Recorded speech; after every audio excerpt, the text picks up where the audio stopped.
well that we have, you know, the calendar that we showed you, all the components that are now in place, and Yeah, that'd be because I thought, yeah. What I'm actually gonna do is I'm gonna forward both of the tutorials to all staff oh, and let good, them know about the second tutorial because it really is. I love the tutorial. It's awesome on the YouTube. It's great. So just like walking through it and so it's really really helpful. So I appreciate that. good, Yeah, good. great. Yeah, so we'll keep this one on record here for you as well, and you can anybody else can refer back to it as needed. So yeah, well, let's just jump in then. We'll cover the map specifically. So obviously, you know, you're aware of the map, and you know, it's on the Find Your Local Crisis program, and so all these different map markers kind of show, and you can search and do some features like that. So for editing the map, I'm just going to click over to the dashboard area. And if you just scroll down the menu here, there's lots of features on your site, so we have a lot of things going on here, but there's one that it's called Maps. Okay, if you click into that, there's only one map. You could have multiple maps if you wanted to, but we just have this one crisis center map. Okay, so you click to open it just like you would for other elements in WordPress. So it'll open up and you'll see the map itself, all the different markers. If you just look towards the bottom of the page, these are all the markers that you can browse through. You can just browse through them page by page, or if you want to edit any one of them, you can actually do a search like by any. Are you still there? Yeah, sorry. I was just Sarah just stepped in, so I was moving my computer closer. Okay.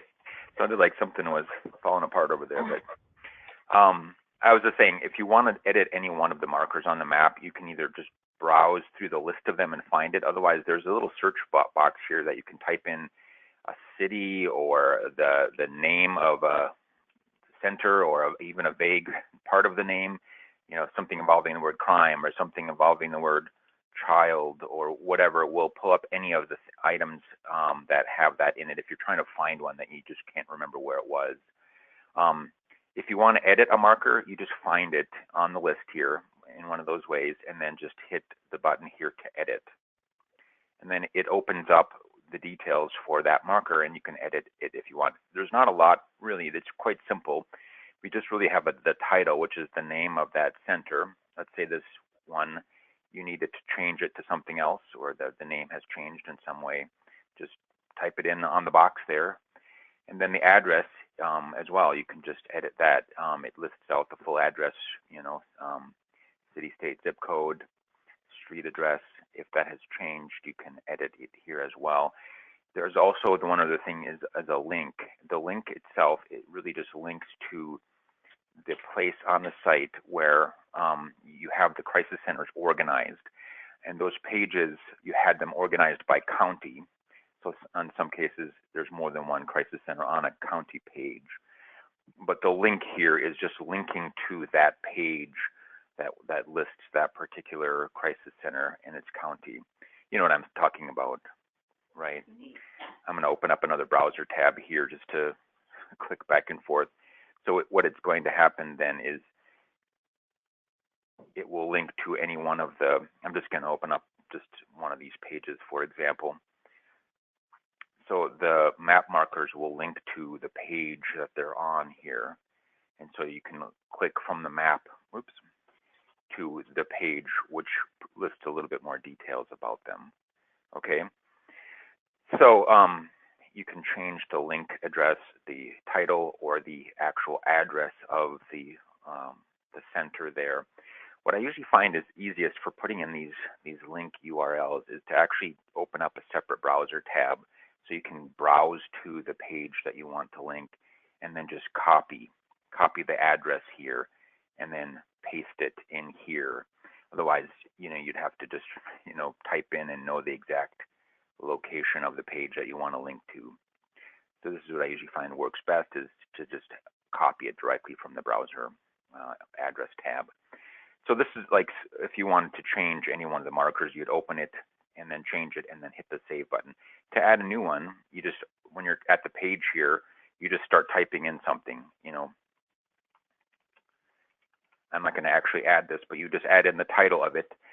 The address here, you just type in the street address, and actually it's built into a Google Maps functionality. So as you enter an address in here, it'll start to identify where it is and even fill in some like zip code information if you don't happen to have that.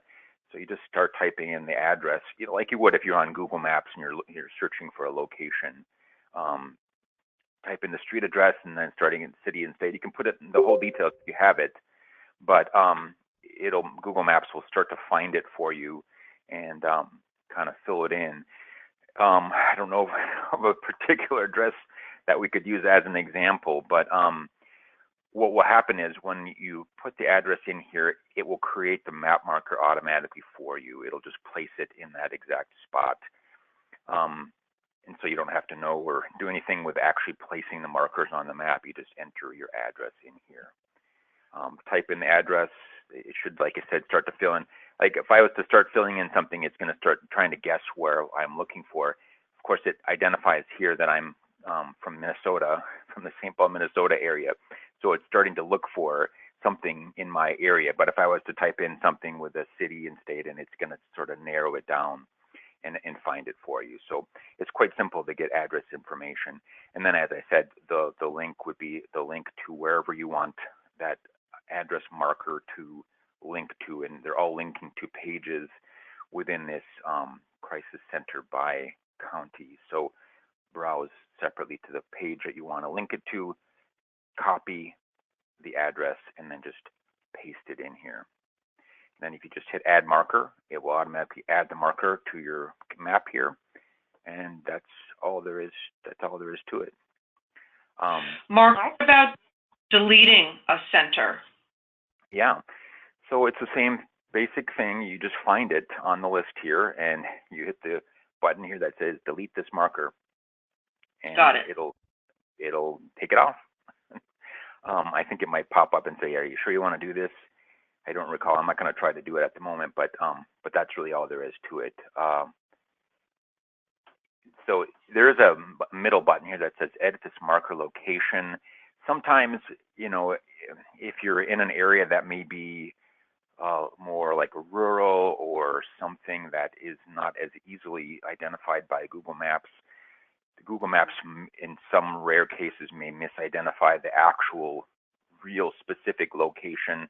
And so sometimes it's good to, you know, if you want to edit the actual marker, you can hit that middle button and it'll go into the map and you can actually drag the marker to some spot or, you know, adjust it a little bit or something like that. But it's very rare that you would ever need to do that. So the only things typically would be edit this marker or delete this marker that you would need to do. So, Mark, yeah. I actually, we actually have an RCP that we're trying to change. Would Okay. we be able to do it with you so that way we can Sure. actually see the process, like what the easiest steps are? Sure, yeah. Which one is it that you want to change? Okay, so the one that we need to change,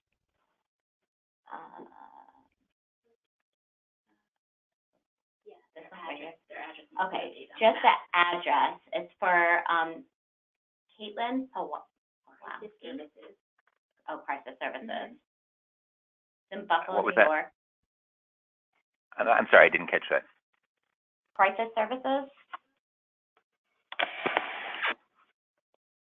And we're trying to change the address or update the address.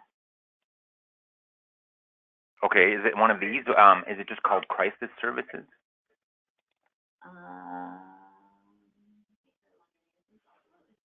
I just typed in that as a search here. Otherwise, do you know what the city is that it's located?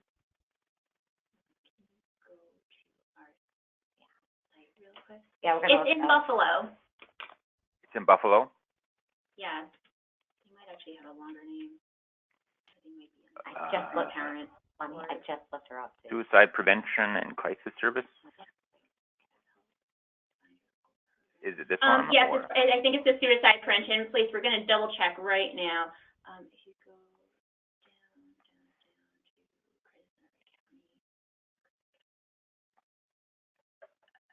I think it's, Erie County. Yes, you're right. Okay, so it's the Erie County Crisis Center? It is the Suicide Prevention and Crisis Service. Right here then. Yep. In Buffalo.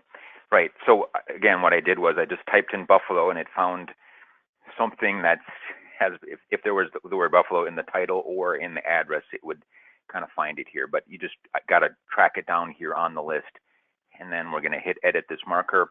It opens it up here. And so what is it that we need to change? Just the address. Okay, so the address is going to be 100 River Rock Drive, Suite 300, Buffalo, and the zip is 14207. 100 River Rock Drive, Buffalo, New York. So you can see when I started to change this and typed it in, and then Google is saying, here's where I'm finding it. And so this looks like the correct address here. And so you can actually just click on it and verify. So as you start to type it in, Google would sort of, you know, find it in its geolocation. And so I just changed that. And is that it? The name of the center is the same? Would it be, what about in the description? Can we put in Suite 300? We could actually. Sure. We don't have descriptions. I don't think on most of these, or maybe not any of them. But description would be any additional information that you would want to include. You know what? Never mind, because Sarah just brought up a good point. It's going to link to right to the page, so it will have it up there. Yeah, exactly. So I just changed the address. I don't know wherever it is on the map here, but when I change it, then I'm going to hit save marker at the bottom, and it should then update it wherever its location is to that address. So if I go and go back to the map, we should actually be able to find it there and verify that it was updated. So I'm just browsing on another window. I'm just going to search again.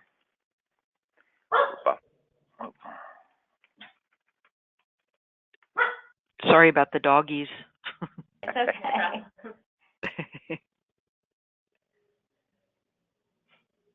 So here it is at 100 River Rock Drive, Buffalo, New York. So you can see that it's been changed, and now it is in that specific location.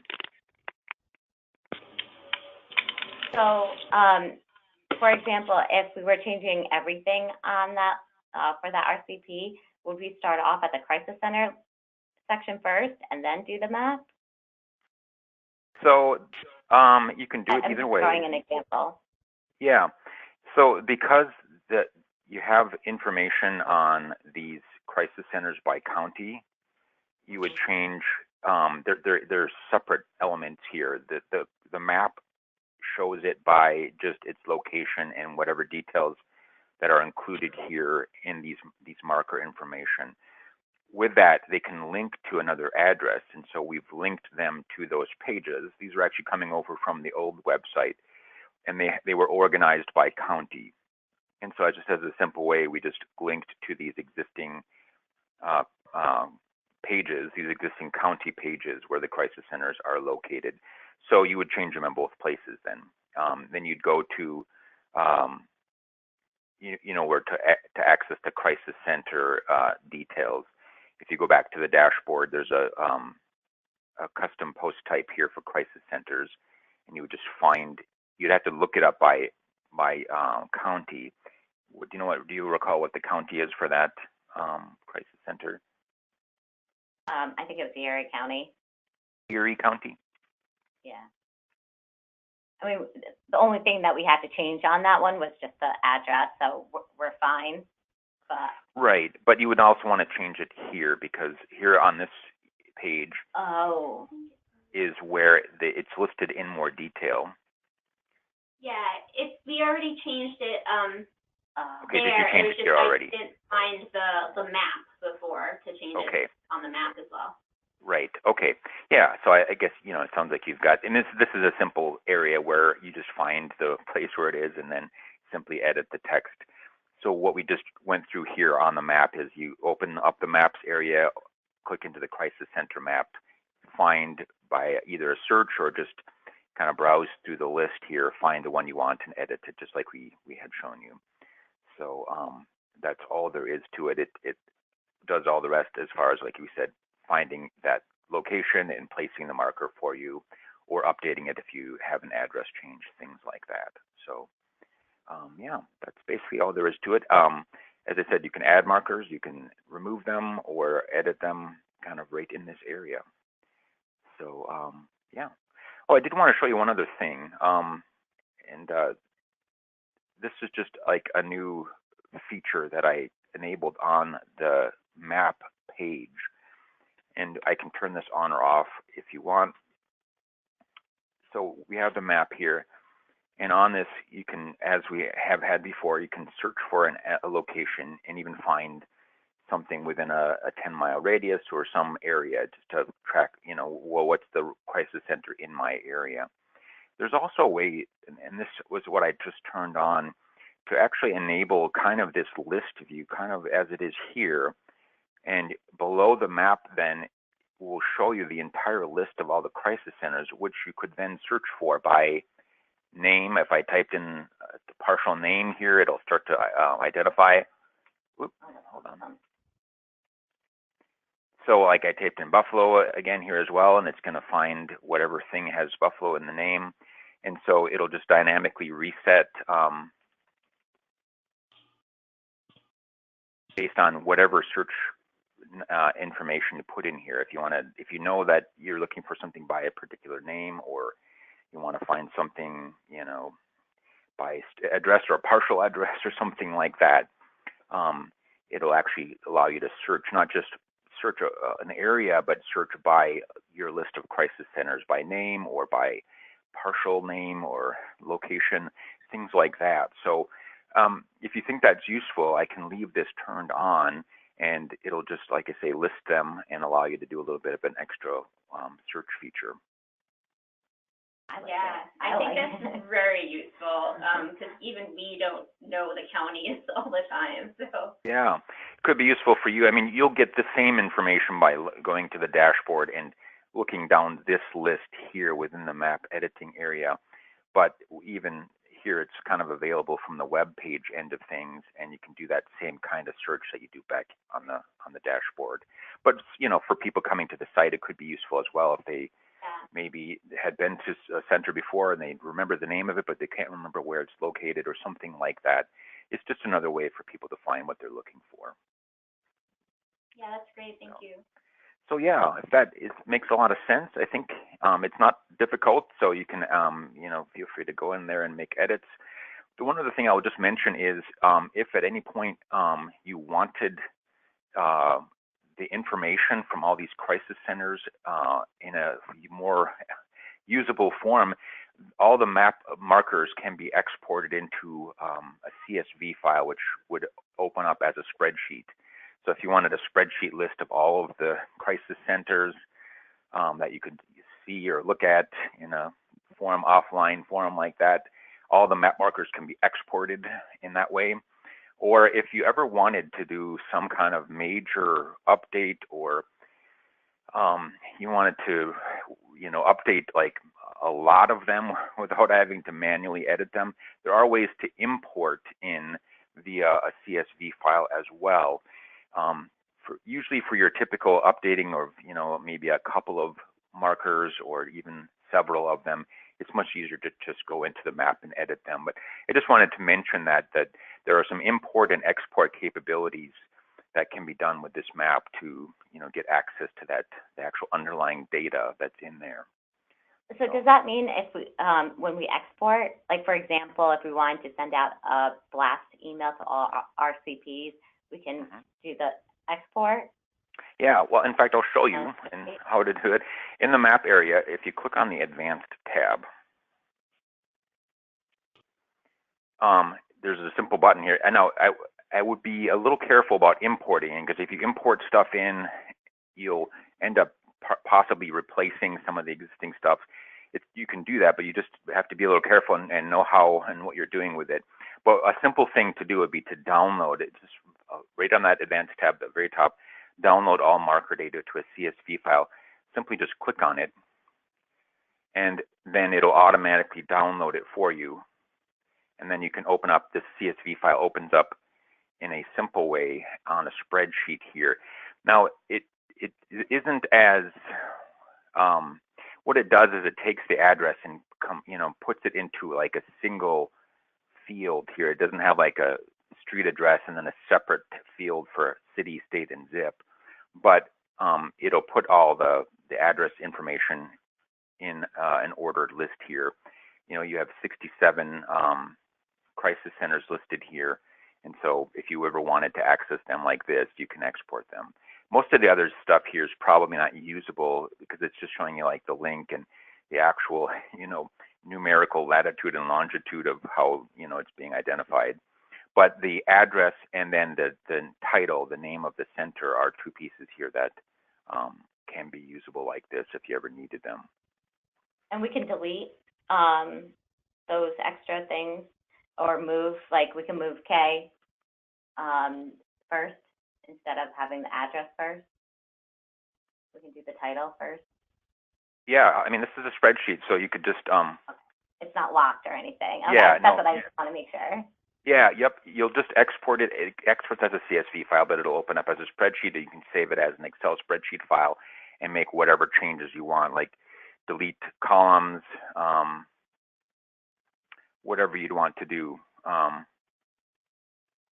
move columns around, whatever. You'd have full, editing capabilities for this. It's just like a spreadsheet, basically, and you can use it as you want to. It's just, if you ever needed, like I said, just wanted this whole list in a form that you could use in some way offline, just use that export to CSV file right on the advanced tab here. Click that button and it just downloads the file for you. So an extra little feature if you want to consider that. So does that cover, does that seem pretty clear and straightforward? Did we cover everything you needed for the map? Yes. Yeah. Yeah. Thank Okay. you. Thank you. Yeah, the other thing I'll show you then is I did set up an events feature here for the site. I just put in a couple of examples here. This isn't a page that you can get to. It's just a draft page here for the moment. So I wanted to kind of show you how it works. So the events feature has a couple of options. You add events to your list and put in information about the time and place and all that kind of stuff. And then you have a couple of options on how you would want to show that on the page. I'll get into how you add events here in just a moment, but I was just going to briefly show you. You can show events if you wanted to on a calendar, and the events will be shown on their calendar date. You can click on them and a pop-up will show with whatever other details, if you could fill in additional information as needed here. But if you wanted to have somebody you wanted to just look through the month, what's happening in April or what might be happening in other months, you can use it in a calendar form, or it can just be a simple list here that shows what are the upcoming events in chronological order. If you had more sporadic events or just had a handful of events, you're probably best to just have a simple list that would show them for you. Because if you had a calendar here and maybe you don't have anything happening in April and maybe not in May, but maybe later on, people would have to click through several months before they started to see that anything was actually happening. So, or as it is here, you could actually have both if you wanted to. Or I could put the list at the top and the calendar at the bottom, and people could browse through in whatever way that they wanted. So this is how they would show. And then if you were to want to edit items, you would go to, I'm going to go back to the dashboard. There's now a new tab here just called Events. It's towards the top of the list here. If you go to the Events tab, this is where you'll add events. Oh, I'm sorry, it's that I need to turn off. Actually, it's this one. I had an alternate calendar plugin added here. I'm going to turn that one off, so that one won't be shown. It's the one here that's shown called Events. I'll get rid of the other one so that it's not shown there. These are just two sample events I put in here as an example. I'm just going to click on them so you can kind of see. The events has information you could put in, quite detailed information that you could add in here, but you don't necessarily need to fill in everything. you simply, in this example, I just put in the title of the event. So you put in the event's title, the date of the event here, and there's a calendar picker. So if you click on this field, it'll just open up as a calendar, and you just click on the date that you want it to be. Let's say it's on May 15th, and it'll just fill it in for you. So it's a simple little calendar picker that you choose from. If it's a single day event, you just enter in the one day here. If it were a multi-day event, you could have a starting date and an ending date, and then it would span over the course of a couple of days. So you would enter in the date. The short description is kind of what shows, like, so here's the title. The short description is what sort of appears below the title, something brief. So you would enter in whatever you want there. The time you want to put in there, what time of the event would be. Again, that shows here on the short description. And then you can have, so those first pieces of information are what shows up kind of in this list view. You get the title, the short description, the time of the event, and then the link. The link will take you to either by clicking on the title, or there's a link called Find Out More. This would take you to a detailed page that you could fill in more information about this particular event. It could be alternate information here. There's a way to type in an address here.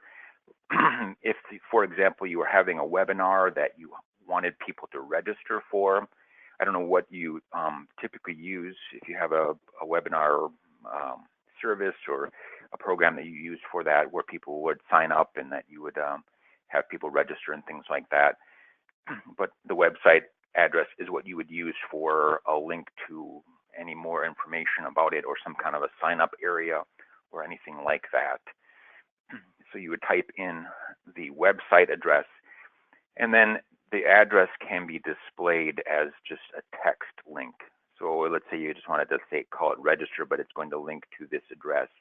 So that's what you'll see on the page here. The link will take you to whatever address you put in there, but it just says register rather than putting in a complicated, address. Or sometimes even those webinar services are things that give you a crazy big long address, but you just want it to have something simple to what to direct people to. So that would be something you could fill in here. You could, there's other stuff you can put in, like a venue, like is this event going to be held at some meeting location? I mean, something like a webinar, obviously it's just going to be online, but if you had an event happening at a specific place, you could fill in the venue details as well as the address and anything like that. You can, the event featured has the capabilities to have paid events and things like that. So you can list, like, what does this cost? Who's organizing this? You can actually, there are ways to build in registration forms within the actual event feature here. So if you wanted people to register with you and submit, their information to you that you could track, those capabilities are here as well. So you can see there's a lot of information that you can fill in here if you want to. Otherwise, really some of the essentials would just be what we talked about here: the title, the date and time of the event, a short description. And if you just scroll down the bottom here, the event description is just an open text area that you can put in more information, like a paragraph or multiple lines, or even add a picture or an image or something like that. And then it's going to show here at the bottom here with whatever text that you'd want to include for that. And this could, expand out to be however much information that you'd want to show there. So if you scroll to the bottom, you'll see where that event description, that would be the more extended description area that you could fill in. So as you add new events like this, they'll then show up on that calendar list, or in the actual calendar if you would want to show it as a calendar like this. The one nice feature is that it's going to automatically identify when events have passed, and they'll automatically then drop off of the list. So once this event happens, your event list kind of stays up to date, and it won't show like things that are from last week or last month, or kind of be cluttered up with a bunch of stuff that you'd have to then clean out manually. It'll drop off dates as they come and go. So yeah, that's in general what you would do.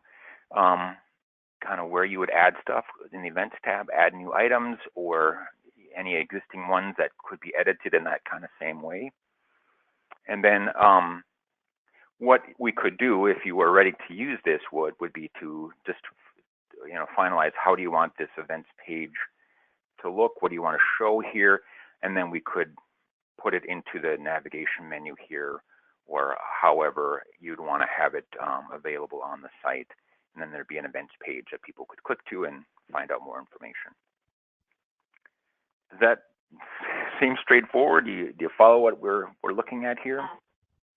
Yeah, I like it. It's very user friendly. Yeah, it's simple. The nice thing is, like I said, it's easy to add stuff. Pick the date that you want, fill in a few of the details. And then, the thing is, this event page itself, you wouldn't ever really have to edit. Once it's set up here, you add new events, they just are automatically added to this page here. They're going to be shown chronologically. And the other nice feature, like I said, is that they drop off when they've passed.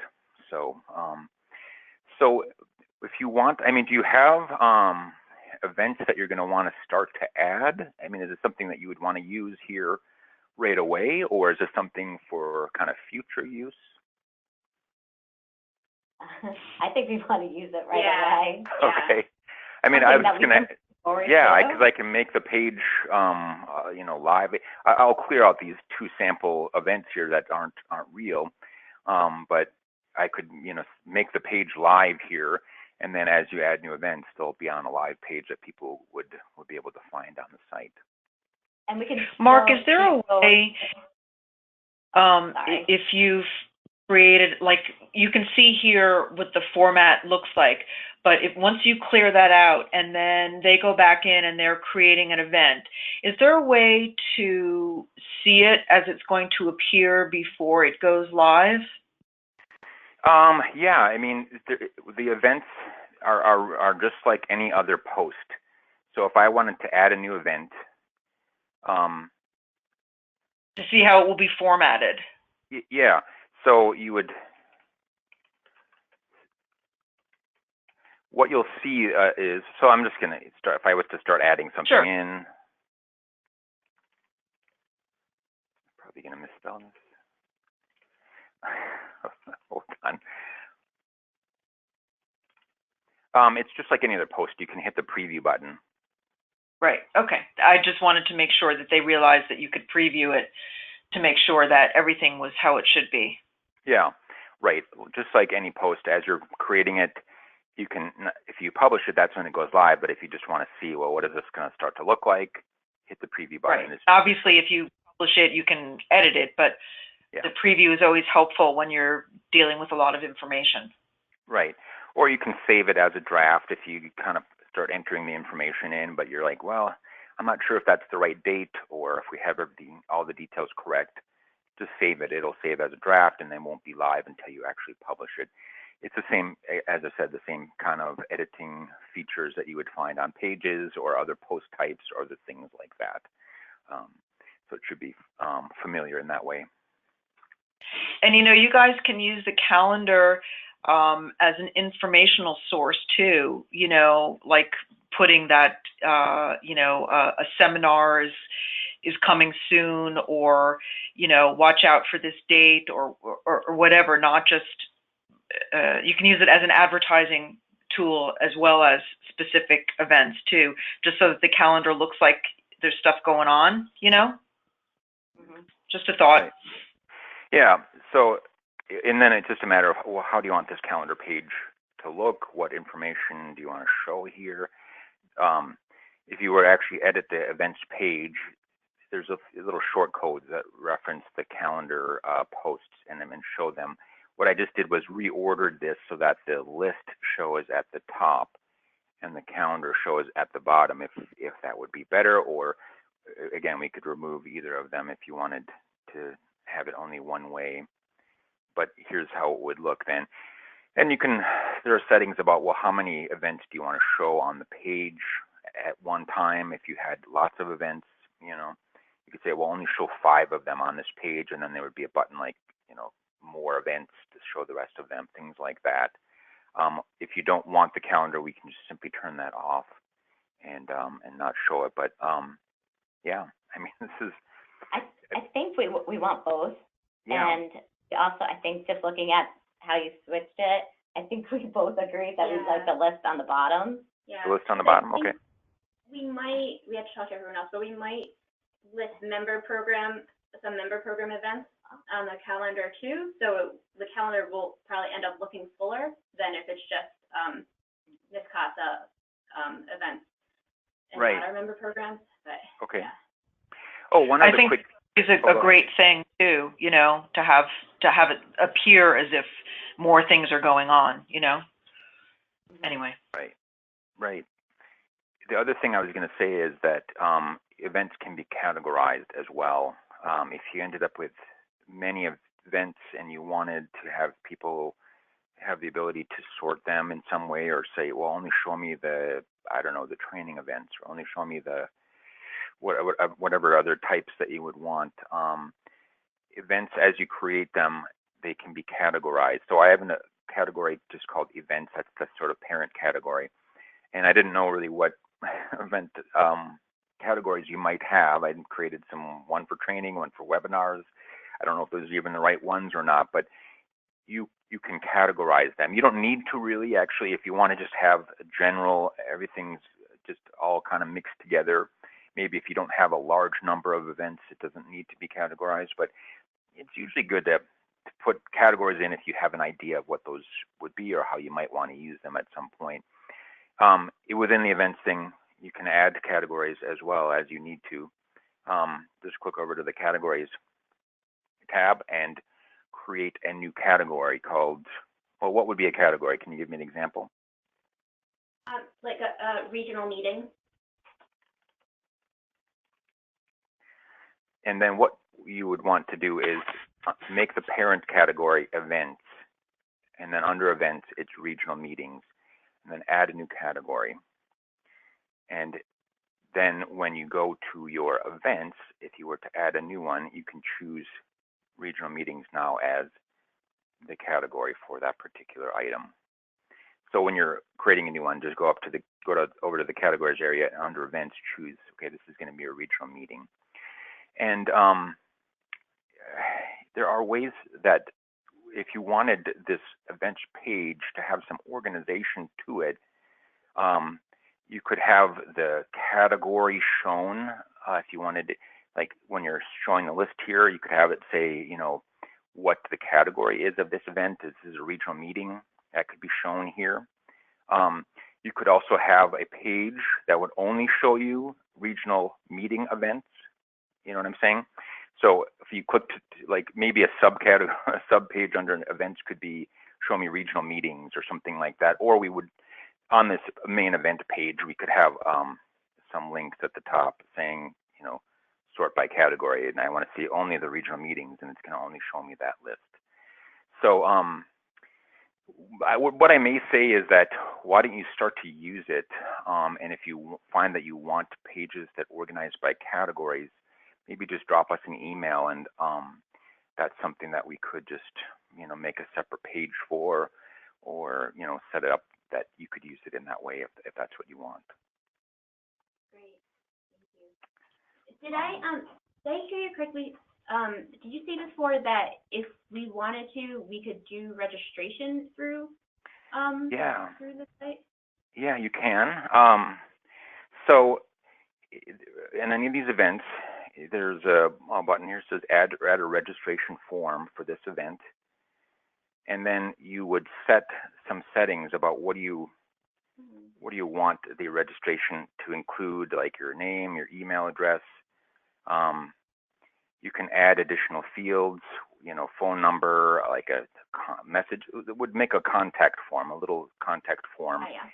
That, so if you wanted this, you just within the website itself, for people to register for an event, then it would add another feature to the event page and say, you know, register now, and then they would just fill in a form and they could respond to you saying, yeah, I'm interested in this event, and you would get their information like a contact form. And are we able to then export that? So you would get it typically as an email, like whoever was the person that you want to receive, you'd get an email that would say oh, this person registered for the event, and it would include whatever submitted information that they provided, Okay. Gotcha. email and Okay. all that kind of stuff. Yeah. So if you want to use that, there you can just follow that path that I just showed you. Okay. You know, add registration for this event. The registration form settings are what it's a little more complicated, and I can, you know, we can help you with this if you wanted, but under the settings tab, there's an event manager area where there are lots of controls about how the events display and some of the styling of them and things like that. And one of the areas under here is registration, and this is where you'd say, well, what would you want to include in a registration form? And so you enable whatever fields that you would want to have, and then save it that way. So if you find that you want to use registrations, you're welcome to kind of set them up here, you know, follow those paths. Otherwise, you know, like I said, if you just want to drop us a quick email, it'd be a couple quick settings that we could just enable and make those registrations work for you. Okay. All right. Thank you. Yeah. Mark? Oh, yeah. Okay, great. I just wanted to make sure you could hear me.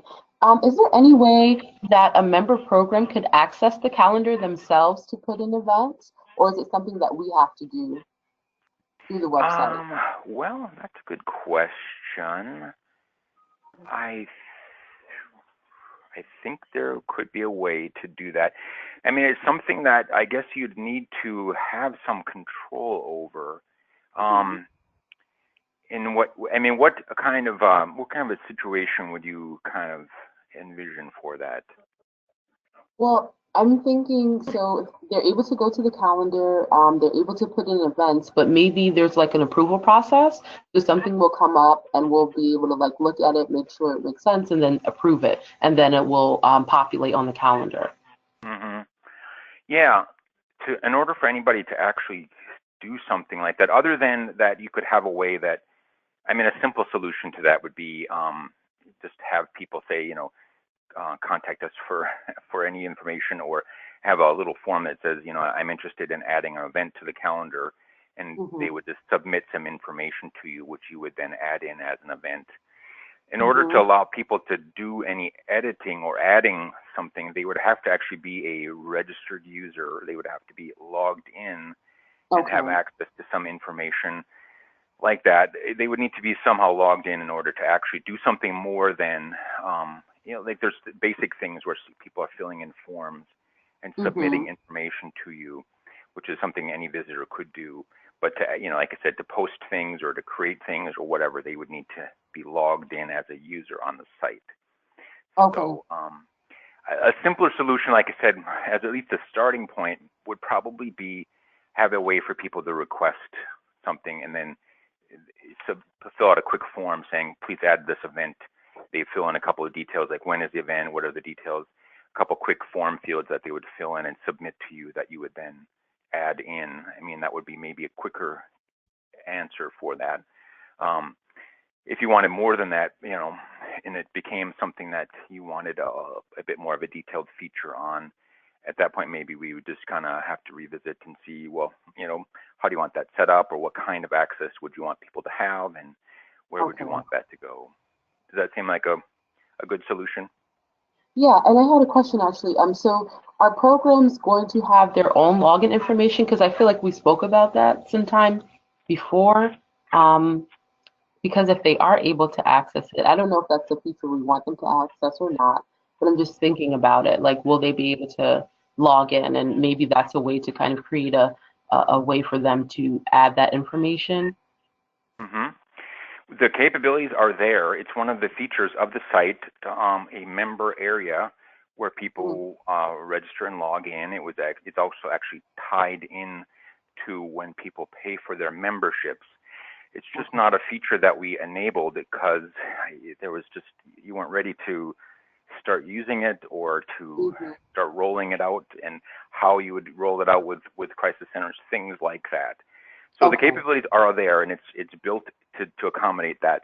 It's just not really hasn't been used as of yet, and would be something that you would need to kind of roll out with everybody and start to make use of those features. Okay, got it. Thank you. Yeah. But I think a good starting point as you're, starting to do events would be just to start using this feature that we now have. Add some of your events in, see how they populate into the calendar, and as you start to use it, if you have any feedback on, some tweaks that you might want to have, or, additional details on categories of events or the event page that you're seeing there, if you want it displayed somehow a little bit differently or something like that, you can provide some feedback to us. And as you start filling things in there, see how it works for you. Okay, great. Thank you. Yeah. So I think those are the couple things specifically that we wanted to cover here today. Are there any questions, any other questions, or the things that we should be taking a look at here? It sounds like you've had some good success kind of starting to use the site, editing pages, things like that. But yeah, anything else that you guys want to talk about here today? We're good. Yeah, Yeah. we're good. Thank you. Thank you for showing us the calendar. That's awesome. And can we tell staff that it is live now? What's that? Can we tell staff that the calendar is live? Can you tell who? Staff. Can we tell the Yes. staff Yes. the calendar is live? And where is it going to be located? In the homepage? Yeah, that would be the question. Is if you, I can put it live right now. As a matter of fact, Yeah. seems to me we had a page. What did we have? We had some training information stuff, but probably there should be an events page, just general events page like this. So I guess then, where do you want it to be? Under maybe Get Info, we could have a events page there, or where would it make sense to put this page? Oh, I'm assuming Get Training because that's where they're going to go. You think it's going to be training related? Yeah. Yeah, so then, in fact, let's just add it. And we can always switch it if it doesn't, if we don't think. Right. It's Okay. simple to do. So I'm just going to go, I'm just jumping over to the menu area. Here's the events page. I'm going to add it to the menu. Here it is at the bottom, and now I'm going to put it under Get Training, maybe at the bottom of the list. Does that seem like a good place for it? So I'm going to save that.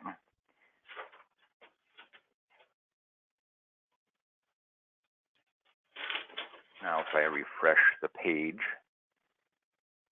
you'll find it under Get Training. And so the page is now live. And so since it's live, I'm going to delete these bogus event listings here just to avoid any confusion. So yeah, and in fact, if you, just like any page, if you browse to the actual event page, you can just click at the top to edit this exact event. So this isn't an event that we want, so I'm going to move it to the trash,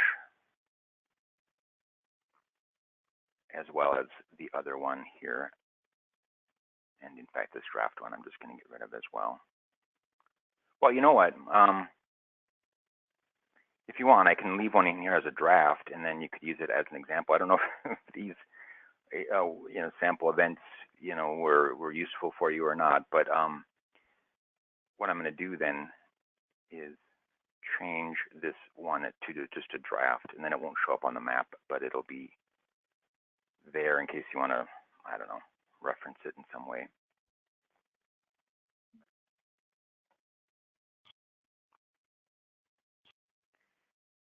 So now when you go to events, you'll see, I'm going to get rid of that as well. You'll see the webinar event as a draft. So it's still there, but it's not published. You can delete it if you don't need it or don't want it. But if you wanted to say, well, what did you have in there previously? What fields had you used or filled in? But now under the events page, you'll see there are no listings, and nothing is in here yet. But as soon as you start to add stuff, you can see how that page fills in. But as I said, this webinar event here that I had put in, you can at least use as an example of, okay, yeah, we're filling in short description, time, website address. Those are the basic fields, and you can use it as a reminder of what the real basic information that you'd want to use. So, are the events, is the calendar going to become more used and a feature of this website? NYSCASA people?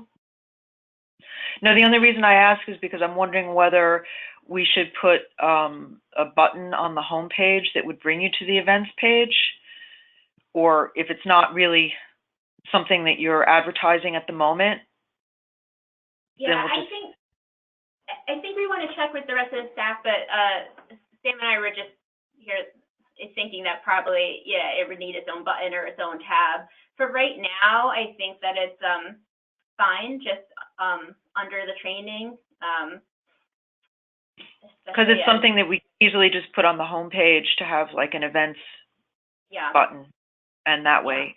But to give it, prominence like that and not really have anything there doesn't look great. Right. But once you start using it and adding it and realizing that you can use it for more than just specific dates, but just a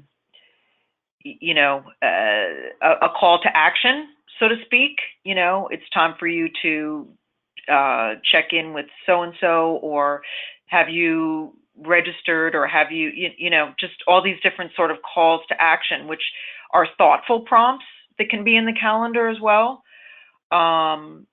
Anyway, but if it's not something that's going to be chock full of stuff at the moment, then to call it out doesn't really make sense. Right. Because then it's like, well, where are the events? Right. You can also set up a feature. We could add a feature on the home page that would show you, like, well, what's the next event that's coming up? Like, not the whole list of events, but maybe one featured or the next upcoming event, or a particular. Let's say you wanted a category called featured events, like something more significant or something like a bigger event. We could make a category called featured, and then on the home page have it show whatever the featured event is. And so as you add a new event, if you designate it as a featured event, then it would show up and be featured on the home page. And then it would dynamically add it as you would add another featured event or anything like that. There are ways to have a little area that would show you some particular events, or like I said, the next upcoming couple of them, or however many you'd want to show.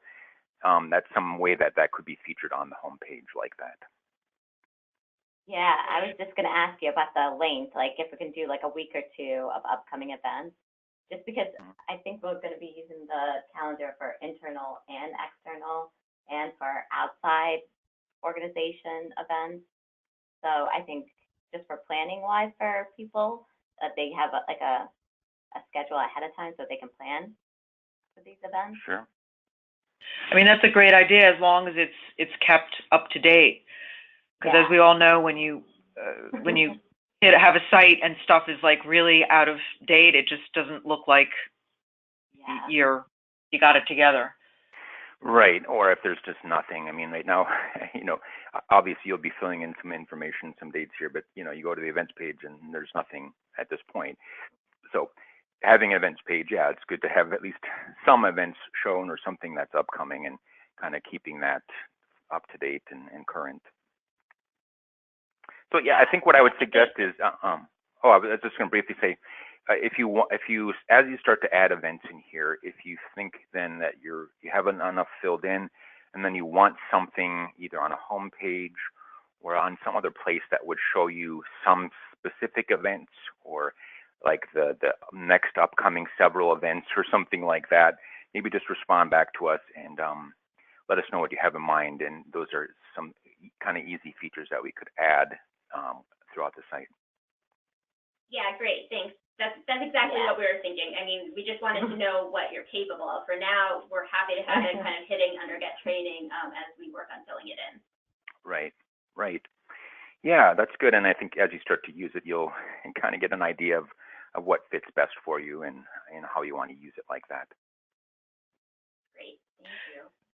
Do you have any other questions? I think we're good. Selena, you good? I think she's off the line. I'm good. Thank you. Okay. Thank you so much. And Mark, you're going to send us the tutorial to us today? Yeah, I'll do. I just recorded what we did here. I may edit it down just a little bit to kind of cover the essentials, but I'll post that up in the same way that we had the previous one, and and then give you a link that you can go and watch it. And if anyone else there needs it, then they can access it as well. Great. And I will send a follow-up email to Joanne to let her know what we covered, and that everybody seems to be on board and okay, and that you guys have a new tutorial to refer to, and so I think all is well in the land for the moment. Yes, thank you. Thank you so much again. Yeah, sounds great. Well, I think we're on the right track with everything. So yeah, we'll definitely kind of keep in touch for sure. Okay. Take care. Have a great day. Take care. Thank you. Bye. Bye. Thanks, Mark. Yep, sounds great.